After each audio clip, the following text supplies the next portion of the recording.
नमस्कार मित्रांनो, आपल्या सनातन धर्मात अनेक गूढ रहस्य लपलेली आहेत. जेव्हा एखाद्याच्या घरी मुलाचा जन्म होतो तेव्हा वंश वाढला म्हणून आनंद साजरा केला जातो. पण जेव्हा एका चिमुरड्या मुलीचा जन्म होतो तेव्हा आजही समाजात अनेक ठिकाणी संमिश्र भावना पाहायला मिळतात.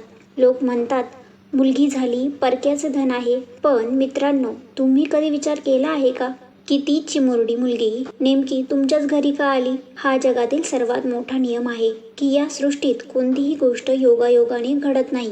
तुमच्या घरात मुलगी जन्माला येणे हा केवळ एक जैविक बायोलॉजिकल किंवा योगायोग नाहीये. यामागे महाग्रंथ गरुड पुराण आणि भगवान श्रीकृष्णांनी सांगितलेले एक असे सत्य आहे जे ऐकल्यानंतर तुमचे डोळे उघडतील आणि तुमच्या अंगावर काटा येईल.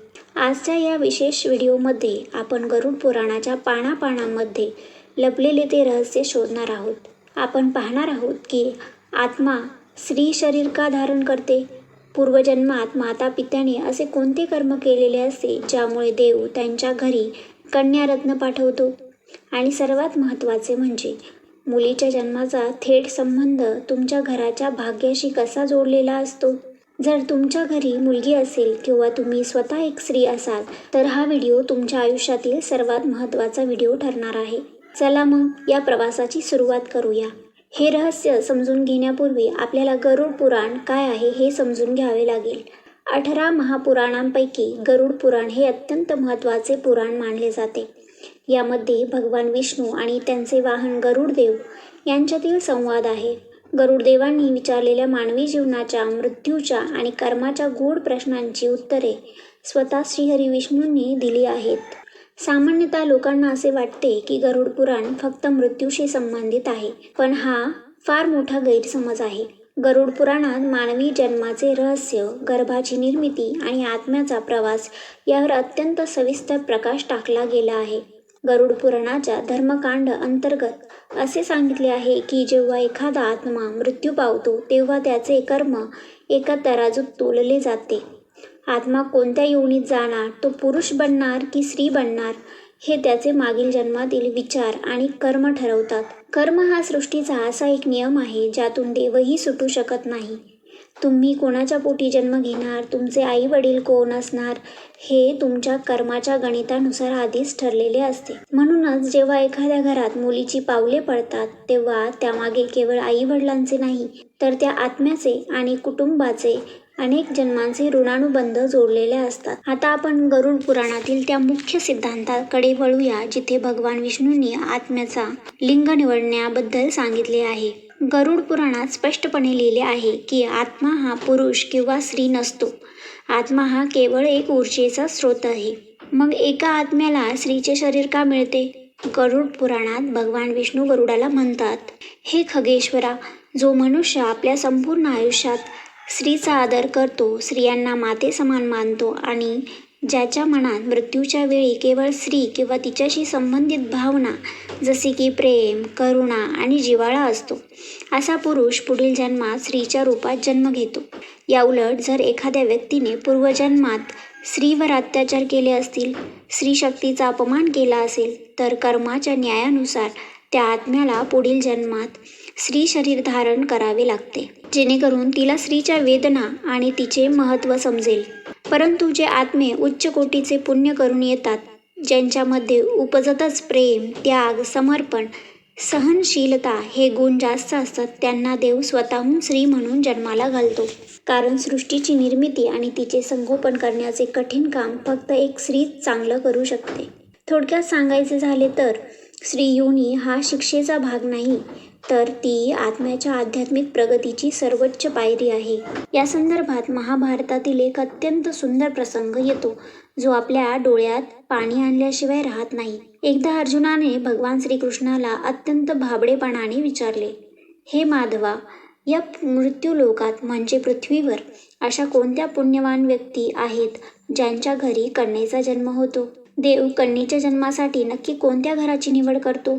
भगवान श्रीकृष्णांनी जे उत्तर दिले ते प्रत्येक आई वडिलांनी आपल्या हृदयात कोरून ठेवण्यासारखे आहे. श्रीकृष्ण हसले आणि म्हणाले, हे पार्थ, या जगात मुलगा होणे ही भाग्याची गोष्ट असू शकते, पण ज्यांच्या घरी मुलगी जन्माला येते ते भाग्य नाही तर ते साक्षात सौभाग्य असते. श्रीकृष्ण पुढे म्हणतात, जेव्हा एखादा पुरुष आणि स्त्री आपल्याला पूर्वजन्मात अत्यंत कठीण व्रत करतात, निस्वार्थ भावनेने देवाचे ध्यान करतात आणि इतरांच्या कल्याणासाठी आपले आयुष्य खर्च करतात, तेव्हा त्यांच्या त्या महापुण्याचे फळ म्हणून देव त्यांच्या पोटी कन्यारत्न पाठवतो. सृष्टीचा नियम आहे की देव प्रत्येक घरात स्वतः जाऊ शकत नाही, म्हणून त्याने आई बनवली. आणि देव प्रत्येक घराला स्वर्गासारखे पवित्र करू शकत नाही, म्हणून त्याने मुलीची निर्मिती केली. म्हणूनच ज्यांच्या घरात मुलगी जन्माला येते त्यांनी हे समजून घ्यावे की ईश्वराने त्यांना या पृथ्वीवर त्यांचे सर्वात सुंदर रूप सांभाळण्यासाठी निवडले आहे. मित्रांनो, आता प्रश्न पडतो की देव नेमक्या कोणत्या घराची निवड करतो? तुम्ही पाहिले असेल की काही घरांमध्ये अफाट संपत्ती असते, करोडोंचे बंगले असतात, पण तरीही तिथे मुलगी जन्माला येत नाही. आणि काही अगदी गरिबाच्या घरे असतात जिथे 2 वेळच्या जेवणाची भ्रांत असते, पण त्यांच्या घरात 2-2, 3-3 देवदूत मुली खेळत असतात. असे का? याचे उत्तर देताना गरुड पुराण सांगते की देव कधीही घराची श्रीमंती पाहत नाही, तो आईवडिलांच्या आत्म्याची पात्रता पाहतो. मुलगी वाढवणे, तिच्यावर संस्कार करणे, तिला दुसऱ्यांच्या घरी पाठवताना काळजावर दगड ठेवणे हे प्रत्येक माणसाला जमत नाही.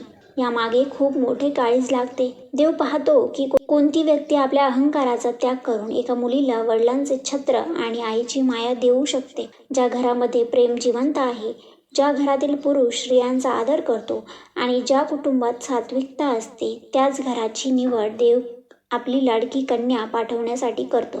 जर तुमच्या घरी मुलगी आली असेल तर गरिबी किंवा श्रीमंतीचा विचार करू नका. देवाने तुम्हाला लायकी दिली आहे. देवाने तुमच्यावर विश्वास टाकला आहे की तुम्ही त्याच्या या मौल्यवान रत्नाचा सांभाळ करू शकता. हा देवाचा तुमच्यावर असलेला सर्वात मोठा आशीर्वाद आहे. आपल्या संस्कृतीत मुलीला साक्षात लक्ष्मीचे रूप मानले गेले आहे आणि हे गरुड पुराणातही सिद्ध झाले आहे. गरुड पुराणानुसार ज्या घरात मुलीचा जन्म होतो त्या घराची वास्तू शुद्ध होते, घरातील नकारात्मक ऊर्जा नष्ट होते.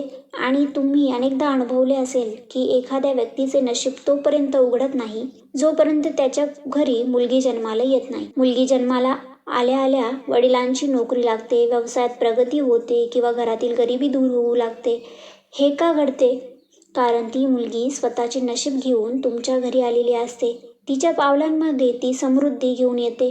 मुलीबद्दल एक अत्यंत सुंदर गोष्ट सांगितली जाते की मुलगा हा एकाच कुळाचा उद्धार करतो ज्या कुळात तो जन्माला येतो, पण मुलगी ही द्विकुलगामी असते, म्हणजे ती 2 कुळांचा उद्धार करते.